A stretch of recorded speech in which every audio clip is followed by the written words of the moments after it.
Your department deports anyone with an ongoing asylum application. Trump ሁለት የአሜሪካን ዜግነት ያላቸውን ወረቀት አጣርተን እንነጥቃለን። አሜሪካን ዜግነት ካርድ ለማግኘት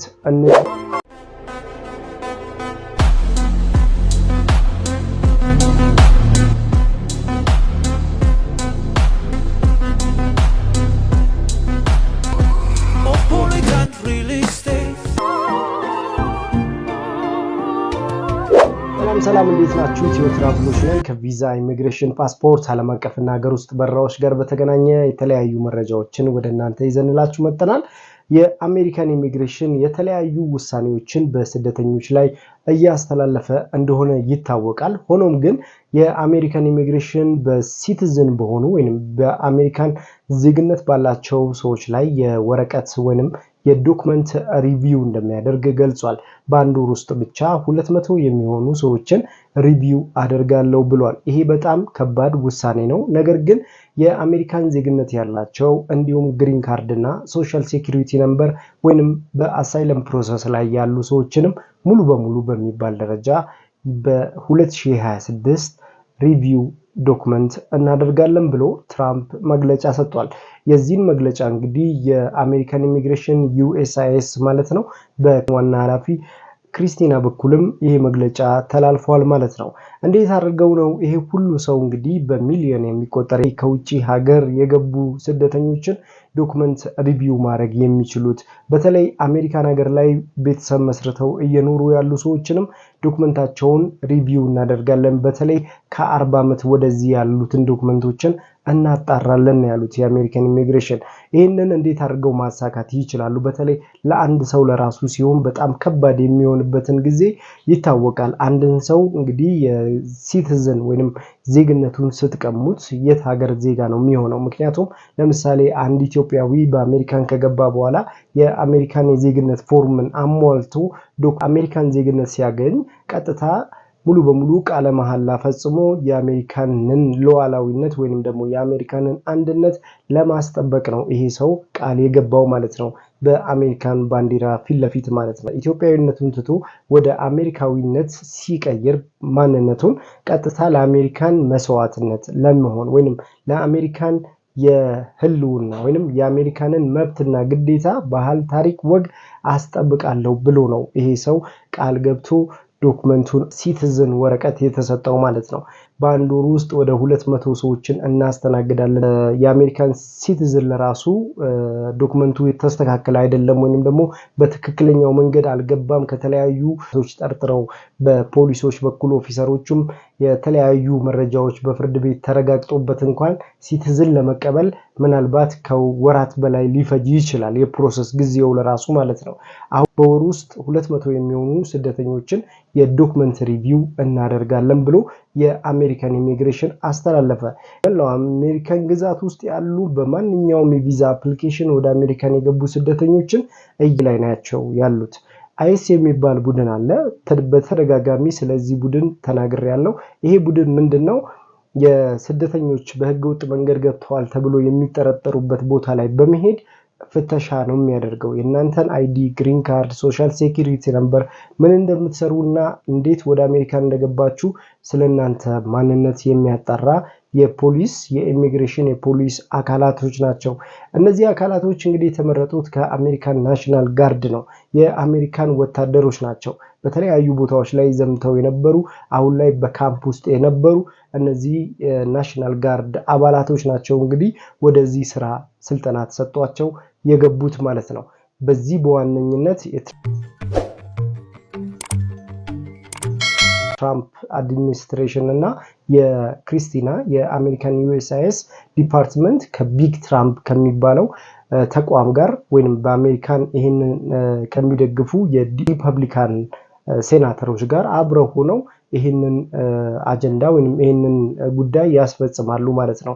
በማን ላይ ነው የሚያስፈጽሙት? በስደተኞች ላይ። ምንታት በሶማሌ ዜግነት ባላቸው አሜሪካኖች ላይም እንደዚህ አይነት ፍተሻዎችን እናደርጋለን። ሙሉ በሙሉ የሶማሌ ዜግነት ያላቸው ሰዎች ከሽብር ቡድን ጋር ከአደንዛዥ ዕፅና እንዲሁም ደግሞ ከብላክ ማርኬት ጋር በተገናኘ የአሜሪካን እንግዲህ ዶናልድ ትራምፕ በጣም ተችቷቸው ነበር።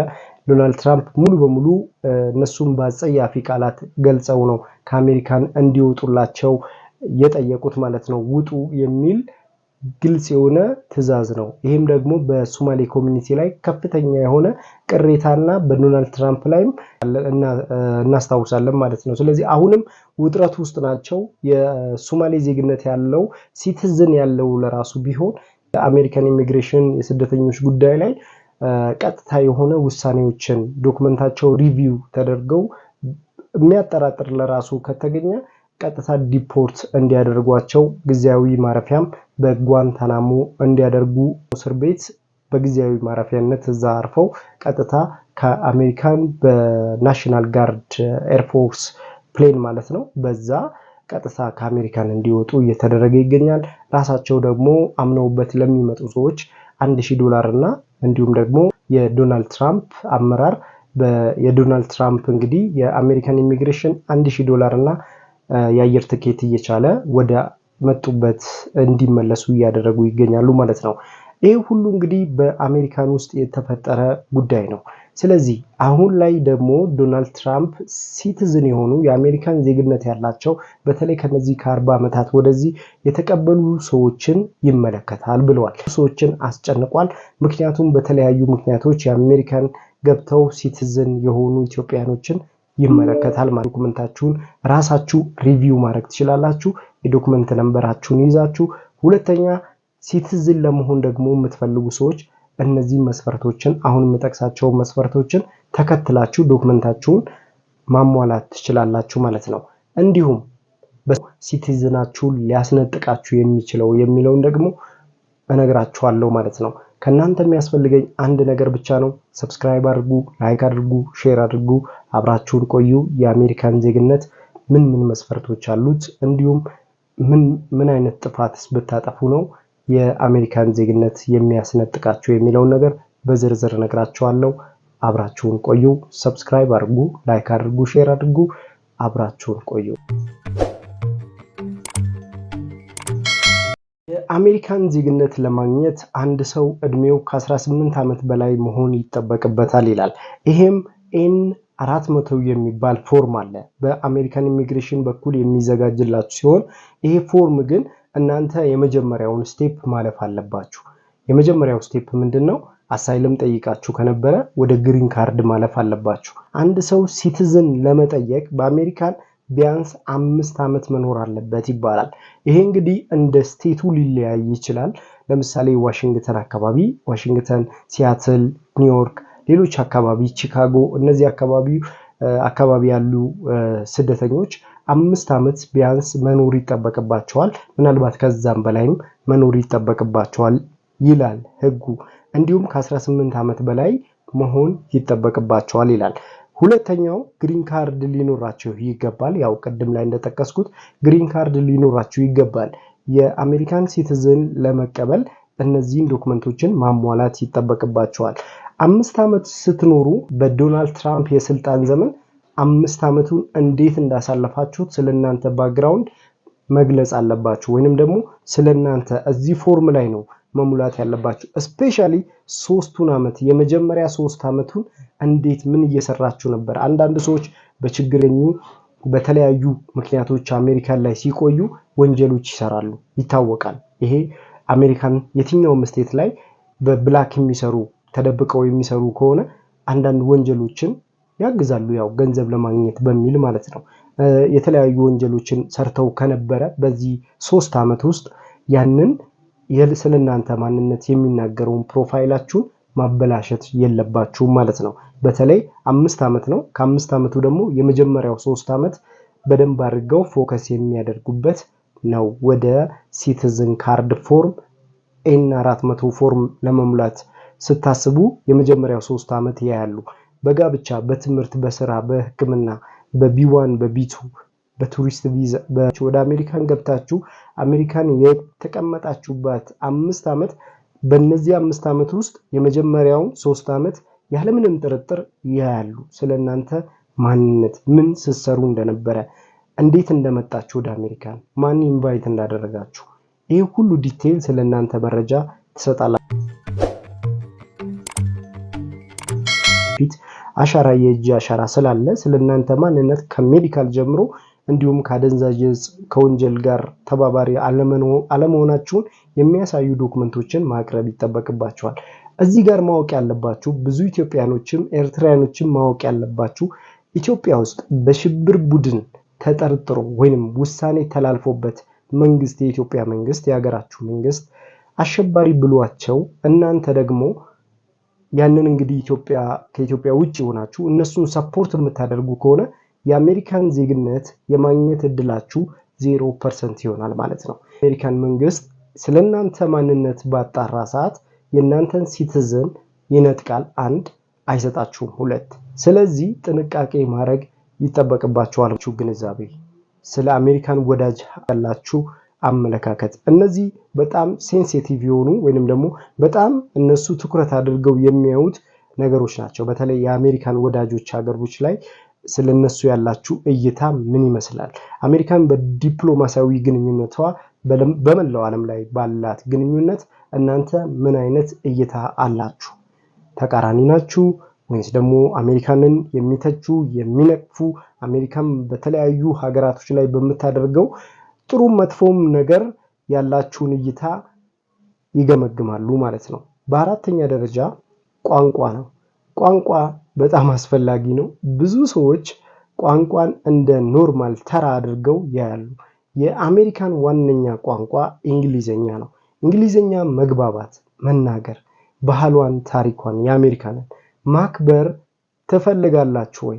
ለምሳሌ እንግሊዘኛ ብችል ኢትስ ኦኬ ባልችል ብሎ ነገር የለም። ካልቻላችሁትም እንደምትችሉት ሲቲዝን ስትሆኑ እንደራሳችሁ ቋንቋ እንደ አማርኛ፣ እንደ አፋን ኦሮሞ፣ እንደ ትግረኛ ለመውደድ ለማክበር ዝግጁ ናችሁ ወይ? ያንን ነገር ዜግነት ሲሰጣችሁ እንግሊዘኛን እንደ ስራ ቋንቋችሁ ልትቀበሉት። ሁለተኛ የአሜሪካንን ታሪክ፣ ባህል፣ መንግስት፣ እሴት እነዚህ ነገሮችን ልታከብሩ የአሜሪካን መንግስት የሚወስዳቸውን የትውልድ ሀገራችሁ ላይም እንኳን ኢትዮጵያ ላይም እርምጃ ቢወስዱ ያንን አምኖ የመቀበል ማንነት ነው። ያንን ማንነት አላችሁ ወይ ነው። እናንተ ይሄንን ማመን አለባችሁ። የአሜሪካን ዜግነት ስትወስዱ አሜሪካናዊ ነኝ ስትሉ ኢትዮጵያዊነታችሁን ትታችሁ ነው ማለት ነው። ስለዚህ ያንን በልባችሁ አምናችሁ መቀጠል ይጠበቅባችኋል ማለት ነው። ይሄ መሰረታዊ የሚባሉ ነገሮችን አምናችሁ መቀበል ይጠበቅባችኋል። በአምስተኛ ደረጃ አሜሪካን የፍርድ አሰጣጥ ላይ የስርዓት ወይንም የባህል ሁኔታዎች ላይ ያላችሁን እይታ በዚህ ፎርም ውስጥ የምታካትቱት ይሆናል ማለት ነው። በዚህ ፎርም ውስጥ ታካትታላችሁ። ሌላኛው በአፕሊኬሽን ፎርም ላይ ቀደም የጠቀስኩላችሁን በአሜሪካን ዩኤስሲአይኤስ የምትሞሉት ፎርም N400 ይባላል። በዚህ ፎርም ውስጥ የሚካተቱ ፎቶግራፍ አለ። ስለናንተ ማንነት ኢንተርቪው ትሰጣላችሁ። ለዚሁ ለN400 ፎርም በጽሁፍ የምታስገቡትም በኢንተርቪውም ትጠየቃላችሁ ማለት ነው። እንዲሁም በሰባተኛ ደረጃ ደግሞ ሲቲዝንሺፕ ብታገኙ ለአሜሪካን ምንድነው የምታደርጉት? የናንተ ቫልዩ ምንድነው? አሜሪካን ላይ ምንድነው የምትሰሩት? አሁን እየሰራችሁ ያላችሁትን ስለናንተ ማንነት ኤቭሪቲንግ ትገልጻላችሁ። ለአሜሪካን የምትሰጡትን ቫልዩ ደግሞ ትገልጻላችሁ ማለት አሜሪካን በአጠቃላይ ምን ትጠቀማለች እናንተ አሜሪካዊ ብትሆኑ የሚል ጥያቄ ይቀርብላችኋል ማለት ነው። ይሄ በኢንተርቪው ውስጥና በጽሁፍ የምታቀርቡት ፎርም ነው። ሌላኛው እንግዲህ ያው ቅድም ላይ እንደነገርኳችሁ ሊያስነጥቃችሁ የሚችሉ ጉዳዮች ቅድም አንዱን ጠቅሼላችኋለሁ። የሽብር ቡድኖችን ማገዝ ወይንም የነሱን ሐሳብ በተለያዩ ሶሻል ሚዲያዎች ላይ ማንጸባረቅ፣ ብላክ ማርኬት፣ ያደንዛዥ እጽ እንዲሁም ምሳሌ ከወሲብ ንግድ ጋር በተገናኘ እንዲሁም አሜሪካንን ሚስጥሮች የአሜሪካንን የሚጎዱ ባህልን ሴትን የማያከብሩ ድርጊቶች የምታደርጉ ከሆነ